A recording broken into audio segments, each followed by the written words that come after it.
अभी ऐसा लगा है कि सारी मेहनत, सारी कोशिशों के बावजूद मंजिल जैसे दूरी रहती है। हाँ, कई बार ऐसा महसूस होता है। जैसे प्रार्थनाएं कहीं खो सी जाती हैं। आज की हमारी ये गहन चर्चा शायद इसी गुत्थी को सुलझाने में मदद करे।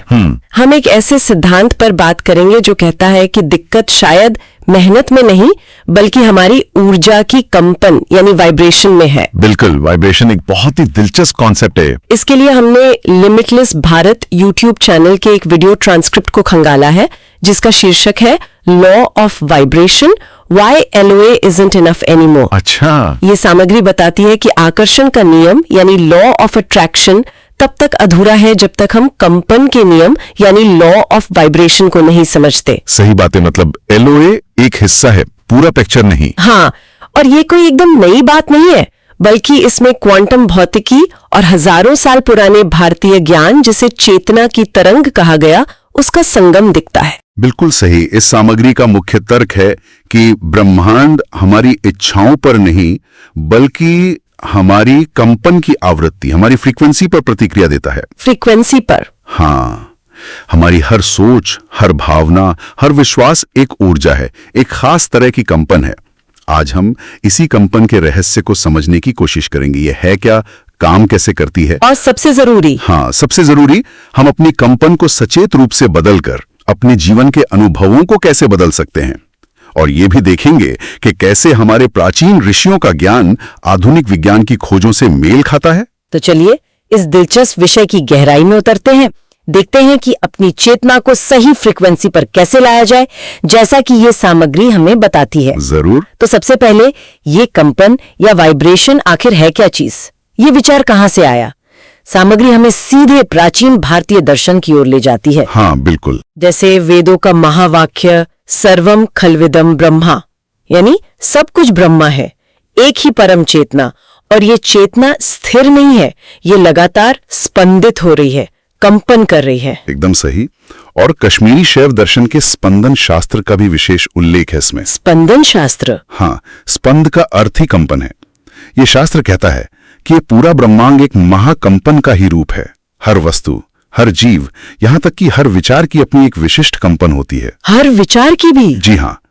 आचार्य अभिनव गुप्त का एक सूत्र इस विचार को बहुत खूबसूरती से रखता है। स्पंदो ही सर्वस्य जीवनम। स्पंदो ही सर्वस्य जीवनम, यानी कंपन ही सबका जीवन है। जो कंपन करना बंद कर देता है वो एक तरह से मृत है। जिसमें जितनी तीव्र और सुसंगत कंपन होती है वो उतना ही जीवंत माना जाता है। अरे वाह! और कमाल ये है कि जो बात हजारों साल पहले कही गई, आज का विज्ञान भी उसी तरफ इशारा कर रहा है। बिल्कुल। हम जानते हैं कि हर चीज परमाणुओं से बनी है और परमाणु लगातार गतिमान है, कंपन कर रहे हैं। हाँ, वो तो स्कूल में पढ़ा था। एकदम। सामग्री में पानी का बड़ा सहज उदाहरण दिया गया है। पानी का? कैसे? देखिए, पानी के अणु जब धीरे कंपन करते हैं तो वो बर्फ के रूप में ठोस होता है। हाँ। कंपन तेज होती है तो वो तरल पानी बन जाता है। सही। और जब कंपन बहुत तेज हो जाती है तो वो भाप बन जाता है। रूप बदल रहा है लेकिन मूल तत्व वही है, सिर्फ कंपन की गति बदल रही है। अच्छा, तो मतलब हालत बदल रही है कंपन से। बिल्कुल। इसी तरह हमारी चेतना भी अलग अलग भावनात्मक अवस्थाओं में अलग अलग आवृत्तियों पर कंपन करती है। जैसे खुशी, प्रेम, कृतज्ञता में कंपन तेज और उच्च होती है। और डर, गुस्से में? डर, गुस्सा, दुख में धीमी और निम्न।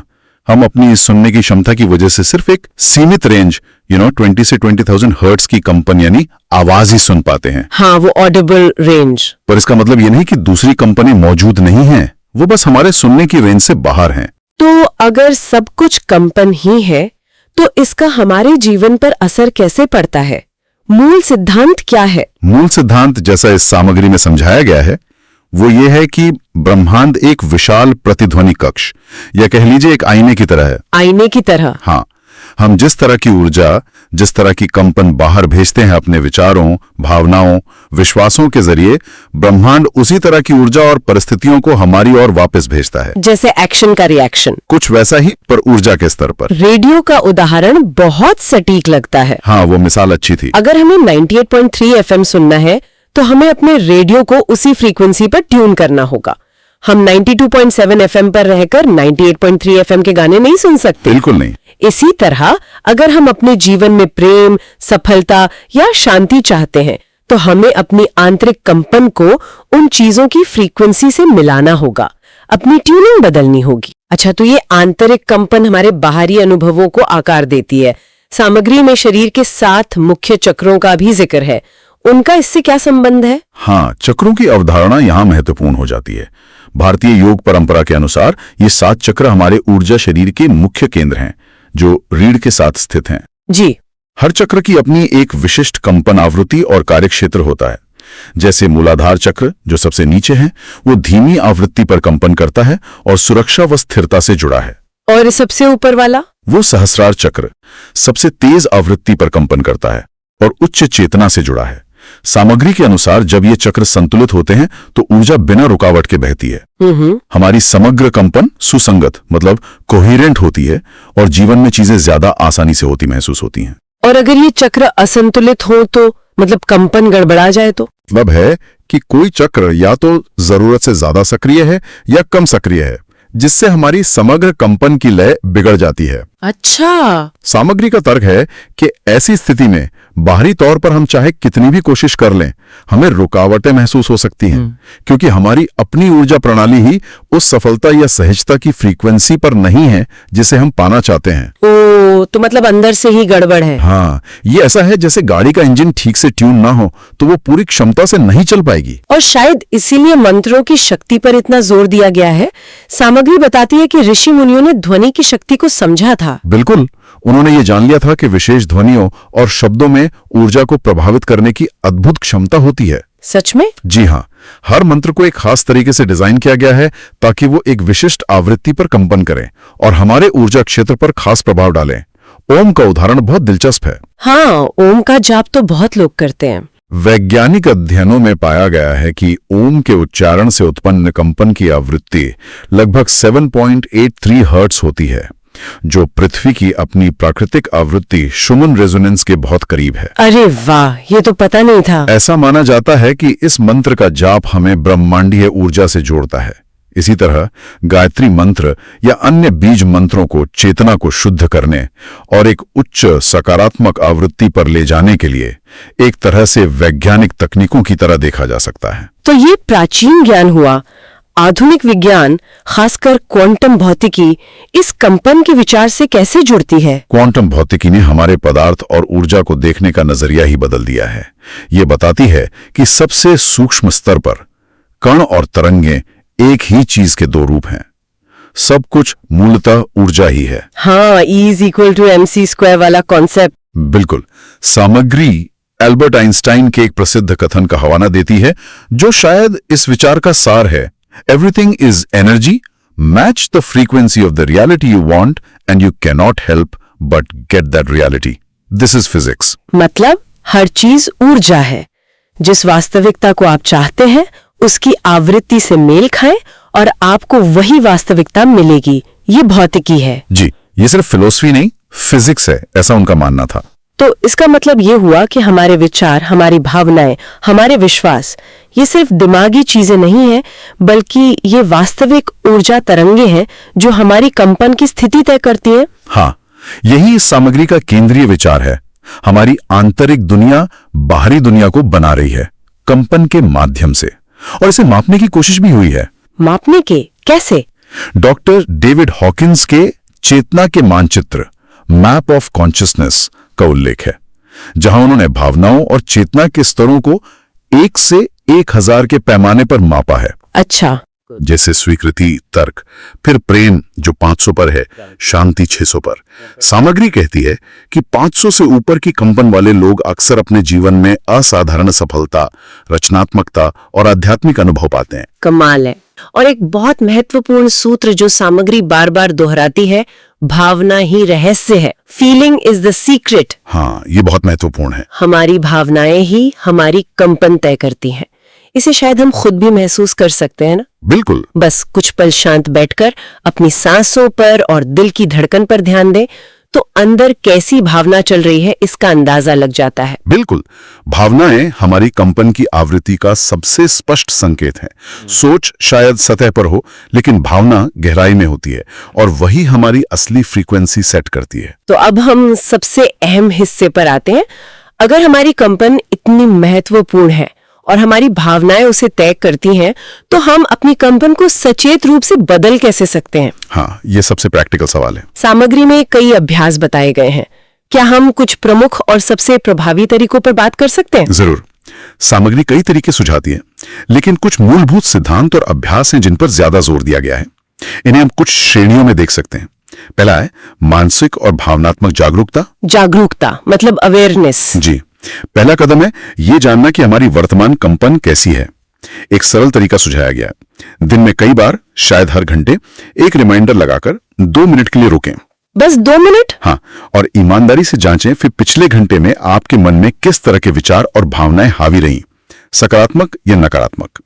ये आत्मनिरीक्षण हमें अपने पैटर्न समझने में मदद करता है। अच्छा, ये तो किया जा सकता है। और दूसरा है ध्यान, मेडिटेशन। ध्यान हमें अपने विचारों और भावनाओं का साक्षी बनना सिखाता है, बिना उनमें उलझे। जब मन शांत होता है, हम बाहरी शोर से परे अपनी असली गहरी कंपन को महसूस कर पाते हैं। साक्षी भाव। हाँ, यह हमें वर्तमान क्षण में स्थिर करता है, जो उच्च कंपन के लिए जरूरी है। यानी पहला कदम है अपनी आंतरिक स्थिति के प्रति जागरूक होना और उसे शांत करना। इसके बाद दूसरा महत्वपूर्ण क्षेत्र है सकारात्मक भावनाओं को सक्रिय रूप से विकसित करना, जैसे कि कृतज्ञता, ग्रैटिट्यूड। हाँ, इसे सबसे शक्तिशाली और आसान तरीकों में से एक बताया गया है। कृतज्ञता, धन्यवाद का भाव। हाँ, रोजाना, खासकर सुबह उठने पर या रात को सोने से पहले, कम से कम 3 ऐसी चीजों के लिए दिल से आभार व्यक्त करना जिनके लिए हम शुक्रगुजार हैं, चाहे वो कितनी भी छोटी क्यों ना हो। छोटी चीजें भी? हाँ। जैसे आज धूप निकली, या किसी ने मुस्कुरा कर देखा, या सुबह की चाय अच्छी बनी, कुछ भी। सामग्री का तर्क है कि कृतज्ञता एक बहुत उच्च आवृत्ति वाली भावना है। अच्छा, मतलब हम कृतज्ञता महसूस करते हैं तो हम अभाव की बजाय प्रचुरता की फ्रीक्वेंसी पर आ जाते हैं, जो और अच्छी चीजों को आकर्षित करती है। ये सिर्फ अच्छी चीजें पाने के लिए नहीं, बल्कि जो हमारे पास है उसमें खुशी खोजने का भी तरीका है। ये सुनने में सरल लगता है, पर शायद बहुत गहरा असर डालता है। और क्या तरीके हैं? तीसरा है अपने बाहरी वातावरण और संगति का चुनाव। माहौल और लोग। हाँ, संगति कंपनी ऊर्जा संक्रामक होती है, कंटेजियस होती है। सामग्री सकारात्मक और उत्साहित लोगों की संगति में रहने की सलाह देती है। जब हम ऐसे लोगों के साथ होते हैं जिनकी कंपन उच्च होती है, तो हमारी अपनी कंपन भी स्वाभाविक रूप से ऊपर उठती है। हाँ, ये तो महसूस होता है। हाँ, हृदय तालमेलता या हार्ट कोहेरेंस का भी जिक्र है। शोध बताते हैं कि जब लोग भावनात्मक रूप से जुड़े होते हैं तो उनके दिल की धड़कनें भी सिंक हो सकती हैं। सच में कमाल है। इसी तरह नकारात्मक, शिकायत करने वाले या ऊर्जा चूसने वाले, जिन्हें एनर्जी वैम्पायर्स कहा गया है। Energy vampires? हाँ, उन लोगों से दूरी बनाना भी जरूरी है, क्योंकि वे हमारी ऊर्जा और कंपन को नीचे खींच सकते हैं। ये तो बहुत प्रैक्टिकल सलाह है। और प्रकृति?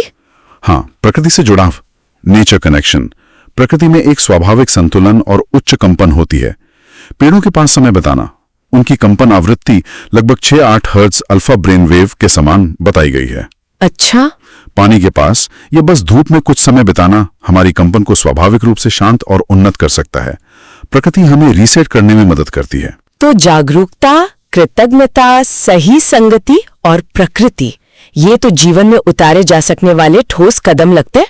सामग्री में कुछ और अभ्यासों का भी जिक्र था, जैसे अनासक्ति, डिटैचमेंट। हाँ, अनासक्ति भी एक महत्वपूर्ण सिद्धांत है, जिसकी जड़ें भगवत गीता के कर्मण्यवाधिका रस्ते मां फलेषु कदाचन में मिलती हैं। कर्म करो, फल की चिंता मत करो। बिल्कुल।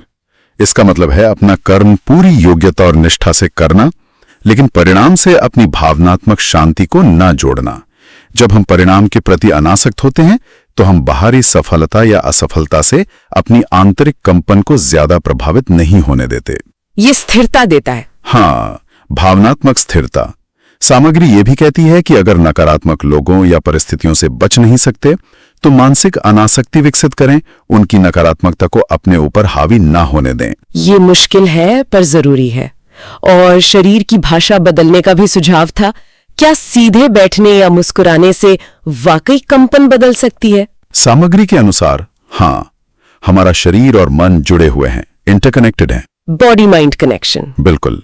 जब हम आत्मविश्वास और खुशी वाली मुद्रा अपनाते हैं, सीधे बैठना, कंधे पीछे, हल्की मुस्कान, तो हमारे मस्तिष्क में न्यूरोकेमिकल बदलाव होते हैं। अच्छा, जैसे सेरोटोनिन, डोपामाइन का रिलीज। ये हमारी भावनाओं और ऊर्जा स्तर को तुरंत बेहतर बना सकता है। इसे जैसे महसूस करना चाहते हो वैसा अभिनय करो, एक्ट एज इफ की तरह एक अभ्यास के रूप में देखा जा सकता है।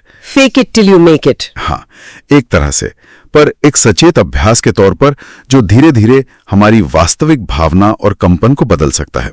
इसके अलावा मंत्र यंत्र जैसे श्री यंत्र, आवृत्ति मिलान जैसे ट्यूनिंग फोक का उदाहरण और भी कई तरीके संक्षेप में बताए गए हैं। लगता है कंपन बदलने के लिए बहुत सारे उपकरण उपलब्ध हैं। बिल्कुल, और इन सबके पीछे मूल सिद्धांत वही है, अपनी ऊर्जा की आवृत्ति को सचेत रूप से उस स्तर पर लाना जो हम जीवन में अनुभव करना चाहते हैं। मतलब चॉइस है हमारे पास। हाँ, चाहे वो ध्यान हो, कृतज्ञता हो, मंत्र जाप हो या प्रकृति में समय बिताना, जरूरी है कि हम वो तरीका चुनें जो हमें सही लगे और उसका नियमित अभ्यास करें। एक दैनिक दिनचर्या बनाने का सुझाव भी है। Daily routine. हाँ, सुबह उठकर इरादा तय करना, दिन में अपनी भावनाओं को जांचना, रात को कृतज्ञता व्यक्त करना। ये छोटे छोटे कदम मिलकर बड़ा बदलाव ला सकते हैं। और भी चीजें हैं, भोजन, सात्विक बनाम तामसिक। हाँ, खाने का असर, संगीत, रंग, सांस लेने का तरीका यानी प्राणायाम, ये सब भी हमारी कंपन पर असर डालते हैं। तो जब कोई इन अभ्यासों को अपनाता है और इसकी कंपन बदलनी शुरू होती है तो क्या होता है, परिणाम कैसे दिखते हैं? सामग्री बताती है कि बदलाव आमतौर पर पहले अंदरूनी स्तर पर महसूस होता है, अंदर से। हाँ, व्यक्ति की सोच ज्यादा सकारात्मक होने लगती है, भावनाएं ज्यादा स्थिर और शांत होती हैं, चीजों को देखने का नजरिया बदलता है। फिर धीरे धीरे ये अंदरूनी बदलाव बाहरी दुनिया में प्रतिबिंबित होने लगता है। बाहर कैसे? शायद नए अवसर दिखने लगें, सही लोग सही समय पर मिलने लगें, पुरानी समस्याएं सुलझने लगें। लेकिन इसमें धैर्य रखना बहुत जरूरी है। धैर्य तो चाहिए ही होगा। बिल्कुल, ये कोई जादू की छड़ी नहीं बल्कि एक सतत प्रक्रिया है। कंपन को बदलने और उसके परिणाम दिखने में समय लग सकता है। और सिंक्रोनिसिटी यानी सार्थक संयोगों का बढ़ जाना भी इसी का एक संकेत माना गया है। हाँ, सिंक्रोनिसिटी मतलब ऐसे संयोग जिनका कोई गहरा अर्थ महसूस हो, जैसे आप किसी के बारे में सोचें और उसका फोन आ जाए। हाँ, होता है ऐसा कभी कभी। या आपको किसी खास जानकारी की जरूरत हो और वो अचानक कहीं से मिल जाए। सामग्री के अनुसार जब हमारी कंपन ब्रह्मांड के प्रवाह के साथ तालमेल में होती है तो ऐसी घटनाएं ज्यादा होने लगती हैं। तो ये अच्छा संकेत है। हाँ, ये इस बात का संकेत है कि हम सही रास्ते पर हैं, हमारी ऊर्जा सही दिशा में बह रही है। ये जादू नहीं बल्कि कंपन के नियम का एक स्वाभाविक नतीजा है।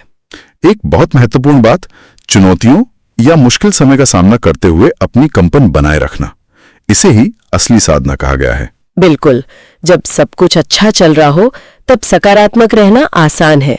असली परीक्षा तब होती है जब जीवन में मुश्किलें आती हैं। सही बात है। सामग्री एक गहरी बात कहती है, हम मुश्किल परिस्थितियों को इसलिए आकर्षित नहीं करते कि हमने उनके बारे में सोचा, बल्कि इसलिए कि हमारी आंतरिक कंपन कहीं ना कहीं उन परिस्थितियों की निम्न आवृत्ति से मेल खा रही थी। ओह, मतलब अनजाने में। हाँ, शायद अनजाने, डर या विश्वास के कारण।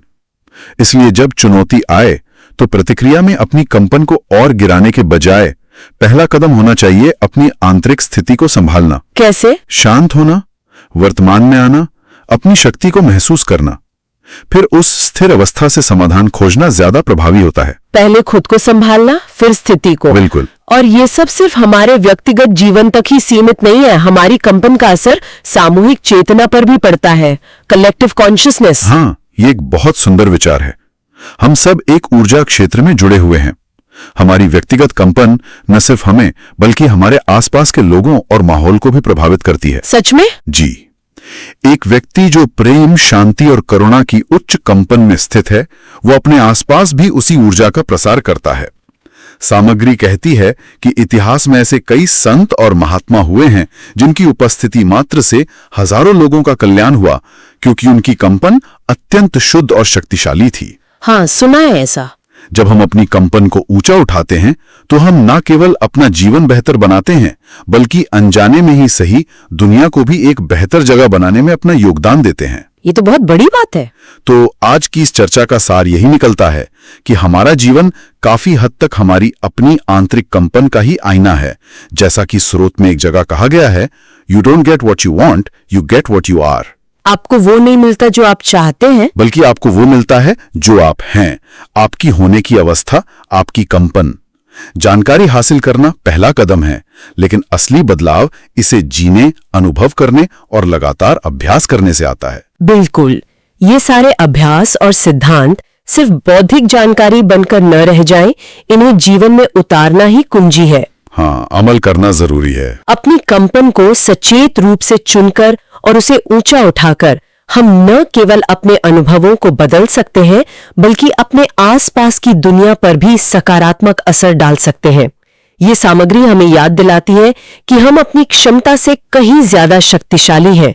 हमारी कंपन ही हमारी असली शक्ति है। बिल्कुल। और जाते जाते एक विचार आपके साथ छोड़ जाते हैं।